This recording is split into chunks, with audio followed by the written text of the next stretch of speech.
Hello everyone. आज हम बात करेंगे दाद खारिश खुजली के बारे में। देखा जाता है दाद खारिश खुजली की समस्या एक बहुत कॉमन समस्या होती है। एक बार दाद की समस्या हो जाती है तो बहुत मुश्किल से दाद जाते हैं।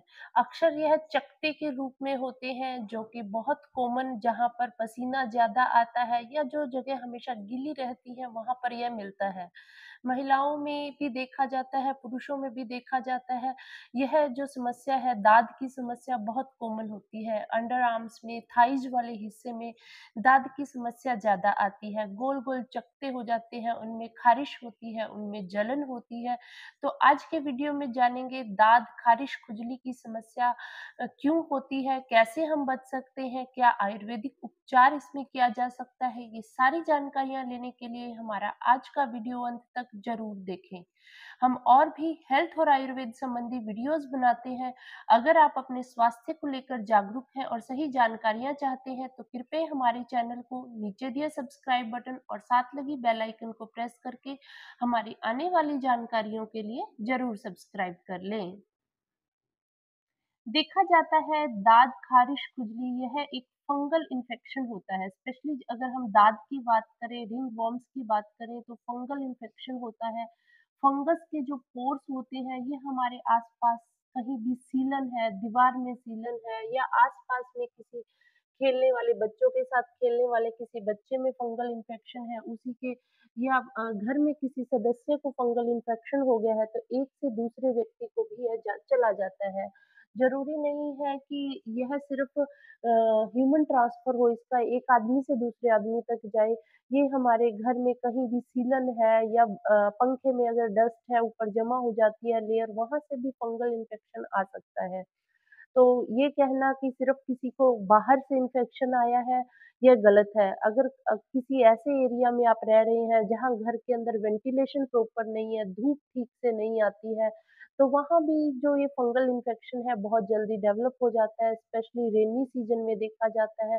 बारिश के दिनों में लोगों को फंगल इन्फेक्शन, दाद की दिक्कत जिनको थोड़ी भी है वह बढ़ जाती है, क्योंकि नमी बढ़ जाती है जिससे फंगल जो इन्फेक्शन है वो बढ़ जाता है, फंगस का ग्रोथ बढ़ जाता है, जिस कारण देखा जाता है दाद, खारिश, खुजली की समस्या और ज़्यादा बढ़ जाती है। लक्षणों की बात करें तो ऐसे में कइयों को जलन होती है, चकत्ते हो जाते हैं, कोई लाल रंग का होता है, कइयों में सफ़ेद पपड़ी नुमा हो जाता है, इनमें जलन होती है, खारिश होती है और कई बार तो भयंकर खुजली और जलन भी होती है। तो लक्षणों के आधार पर देखकर ही डॉक्टर इस बारे में कन्फर्म बता सकता है कि ये किस प्रकार का है।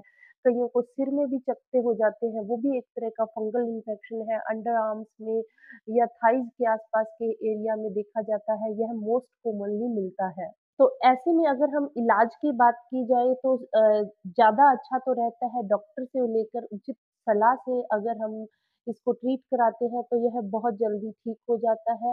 हाँ, अगर खुद थोड़ी-सी सावधानियाँ रखते हैं, जैसे खुले कपड़े, सूती कपड़ों का इस्तेमाल करें, वो फ़ायदेमंद रहता है। ज़्यादा टाइट जीन्स वग़ैरह का इस्तेमाल करने से देखा जाता है आजकल जाँघ के आस-पास, थाई के एरिया में ज़्यादा जो है ये होने लग गया है। अंडरगारमेंट्स भी सूती इस्तेमाल करें, खुले हवादार कपड़े पहने, साथ में घर के अंदर भी वेंटिलेशन का प्रॉपर ध्यान रखें, हवा का जो है निकास प्रॉपर होना चाहिए। घर में सनलाइट प्रॉपर आए, अगर सनलाइट प्रॉपर नहीं आती तो भी देखा जाता है सीलन डेवलप होती है, सीलन के डेवलप होने से फंगल इन्फेक्शन जो होता है बहुत जल्द डेवलप होता है। आयुर्वेदिक औषधियों की अगर हम बात करते हैं तो नीम काफ़ी इफ़ेक्टिव होता है।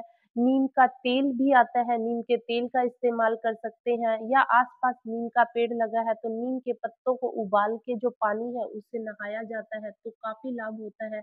इसके अलावा नीम के पत्तों का पेस्ट, अगर आपको कहीं दाद है वहाँ पर पेस्ट नुमा बना के थोड़े से सरसों के तेल में कपूर और नीम के पत्तों के पेस्ट को पका के अगर लगाया जाता है पेस्ट नुमा तो दाद, खारिश, खुजली में कुछ दिनों के प्रयोग से राहत मिलती है। इसके अलावा आयुर्वेदिक ब्लड प्यूरीफायर औषधियाँ हैं, जैसे मंजिष्ठा है, सारिवा है, इनका प्रयोग किया जाता है तो भी फ़ायदेमंद है। आप रात को खाली पेट आँवले का पाउडर आधा चम्मच से 1 चम्मच अपने शरीर के हिसाब से इस्तेमाल करते हैं, तो भी विटामिन सी भी है, इम्यूनिटी भी बूस्ट होती है, साथ में फंगस, बैक्टीरिया से लड़ने की ताकत भी शरीर को मिलती है। इसके अलावा विटामिन सी के अन्य स्रोत हैं, जैसे कि फल हैं, मौसमी सब्जियाँ हैं, उनका इस्तेमाल करना भी काफ़ी फ़ायदेमंद रहता है, इम्यूनिटी को डेवलप करता है, अंदरूनी रूप से लिया हुआ विटामिन सी शरीर को जो फंगस है उससे लड़ने की ताकत देता है। हल्दी का प्रयोग करना भी फंगल इन्फेक्शन वाले रोगियों के लिए फ़ायदेमंद है।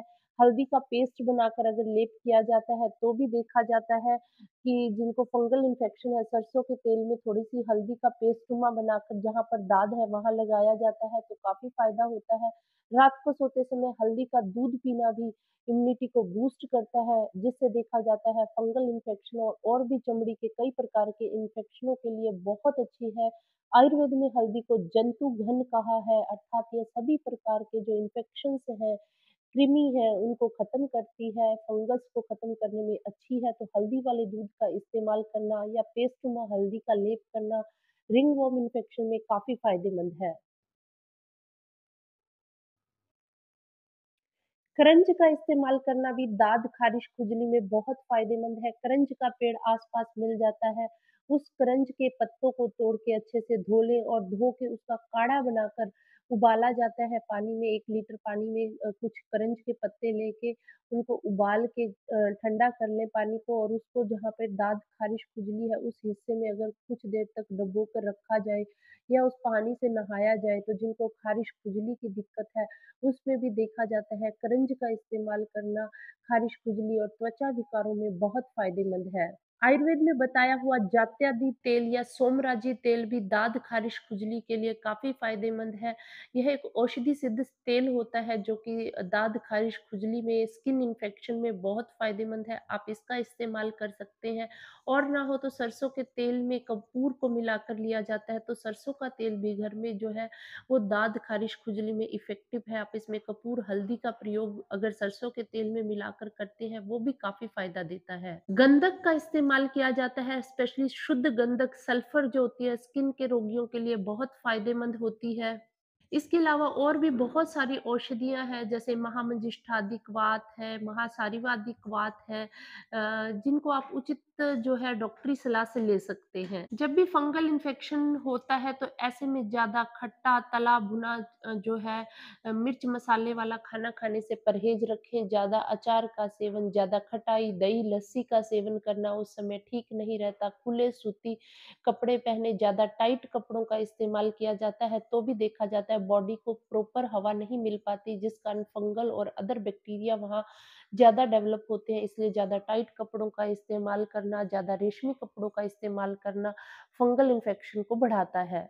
तो ये कुछ सिंपल सी ट्रिक्स हैं, कुछ खान-पान संबंधी सावधानियाँ हैं, कुछ घरेलू उपाय हैं, अगर आप इनको करते हैं, डेफ़िनेटली आपको लाभ होता है। अगर फिर भी समस्या बनी रहती है, अपने नज़दीकी स्वास्थ्य केंद्र जाकर उचित चिकित्सीय सलाह ले सकते हैं। उम्मीद है हमारी आज की यह वीडियो आपको ज़रूर पसंद आई होगी। इस वीडियो को ज़्यादा से ज़्यादा लाइक और शेयर करें ताकि सब तक ये इम्पोर्टेंट इन्फॉर्मेशन पहुँच पाए और अगर अभी तक आपने हमारे चैनल को सब्सक्राइब नहीं किया है तो इसी प्रकार की हेल्थ अपडेट्स के लिए हमारे चैनल को ज़रूर सब्सक्राइब कर लें। धन्यवाद।